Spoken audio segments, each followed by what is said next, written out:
शासनपति प्रभु महावीर स्वामी को हम वंदन करते हैं। सभी गुरु भगवंतों को तिकोबार से वंदन करते हैं।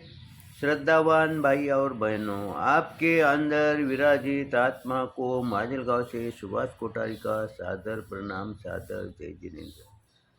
उत्तराध्ययन सूत्र के चौथे अध्ययन पर ये मेरा 12वां वीडियो है। कल हम 8वीं गाथा का चिंतन कर रहे थे।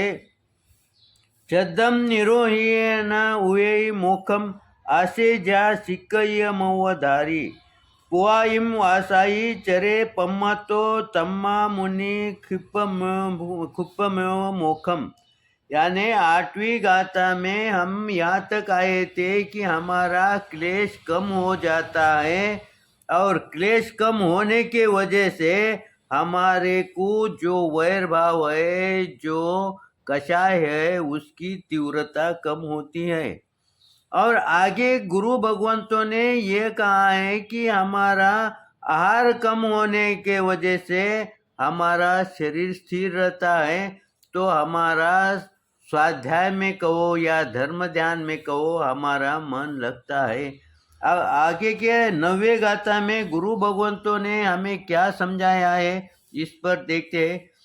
सपुव मेवनम न लभ्ये जा पछा येसो वमा सासाई वाई यानम विशियली सिडिले अवियम्मी कलावनियस शरीरस भेयी।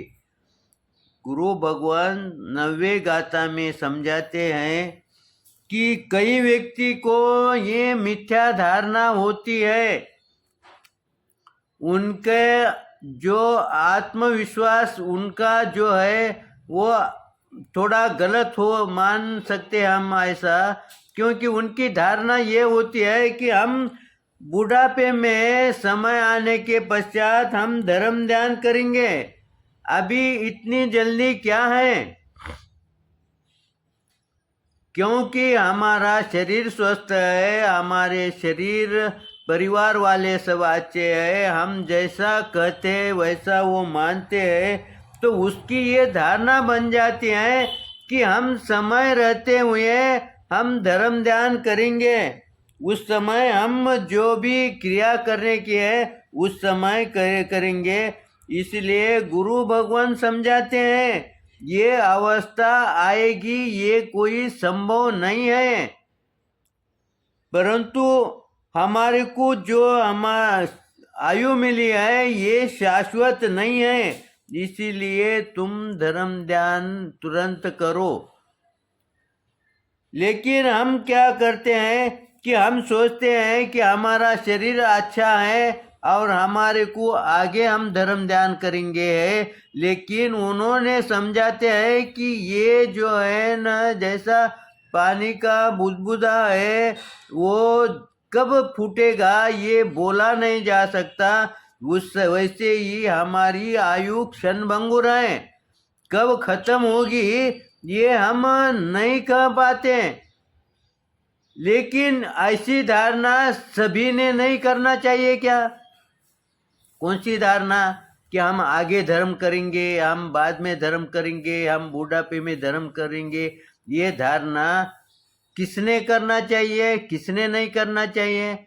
ये हमने नहीं करना चाहिए, क्योंकि हमारे को वो ज्ञान नहीं है, वो पात्रता नहीं है। हमारी आयु कब टूटेगी ये हमारे को कोई पता नहीं, इसलिए हम तुरंत उसमें लग जाए, धर्म ध्यान में लग जाए। लेकिन हमारे शास्त्र के अंदर प्रभु महावीर की कथा आती है। भरत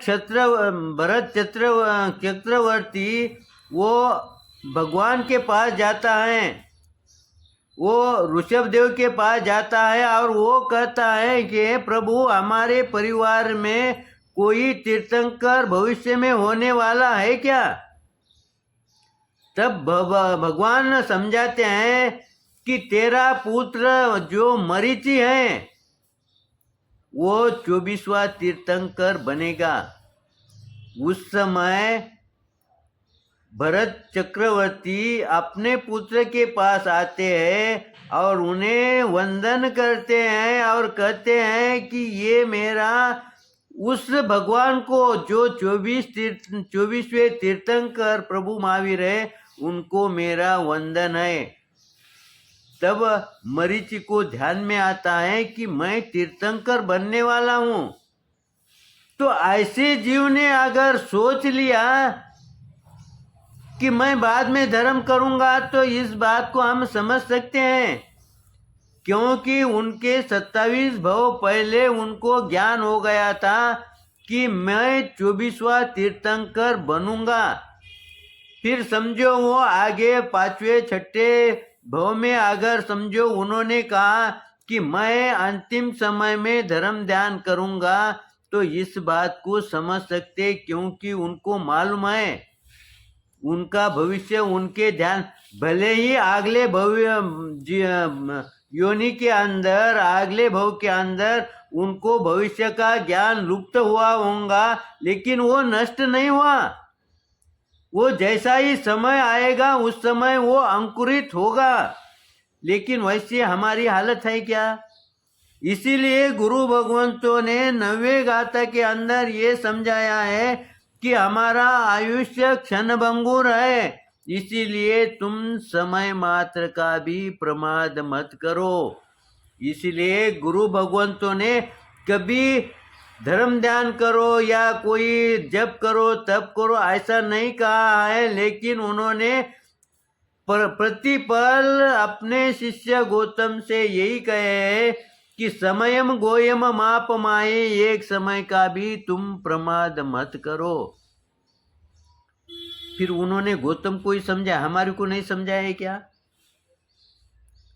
हमारे को उन्होंने थोड़ी छूट दी है, क्योंकि हम एक समय का भी प्रमाद से हम वंचित नहीं रह पाते हैं। हमारा प्रमाद इतना लबालब भरा हुआ है कि प्रति क्षण हमारे पास प्रमाद मौजूद रहता ही है। इसीलिए गुरु भगवंतों ने कहा है कि तुम कम से कम धर्म के कार्य में समाई करते समय, प्रतिक्रमण करते समय या कोई स्थानक में प्रवचन सुन रहे हैं, कम से कम उस समय तो भी प्रमाद मत करो। क्योंकि इससे क्या होगा है, इससे तुम्हारा धीरे धीरे तुम धर्म के पथ पर चढ़ोगे। उस पथ पर चलने के वजह से तुम्हारा आहार कम होता जाएगा। क्यों कम होता जाएगा? क्योंकि तुम्हारी रुचि अब धर्म ध्यान में है, आहार में नहीं है, तो इसलिए तुम्हारा उन्नोदरी तब भी ऑटोमेटिक होता जाएगा। इस तरह से वो व्यक्ति धीरे धीरे उसको पता ही नहीं चलता है कि वो कब धर्म के सही राह पर चल रहा है। लेकिन इसके लिए हमारे को क्या करना पड़ेगा?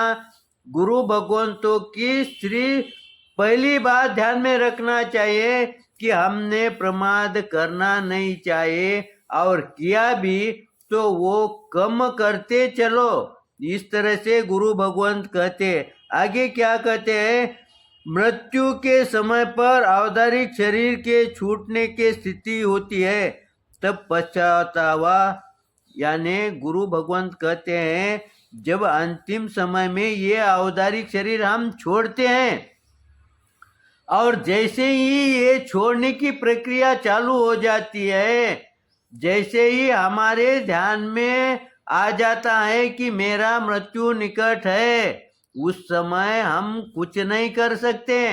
हमारा सिर्फ पश्चाताप ही कर सकते हैं। पश्चाताप ही होता है कि मैंने ये गलती की, मेरे को गुरु भगवंतों ने समझाया, मेरे को माता पिता ने समझाया, मेरे को परिवार ने समझाया, लेकिन मैंने प्रमाद के कारण ये नहीं कर पाया। और उस समय हालत ऐसी रहती है कि न वो बोल पाता है, न कुछ कर पाता है, न उसको शरीर साथ देता है। उस समय उसको इतना पश्चाताप होता है, इतना पश्चाताप होता है कि वो मजबूरी में बोल नहीं पाता है।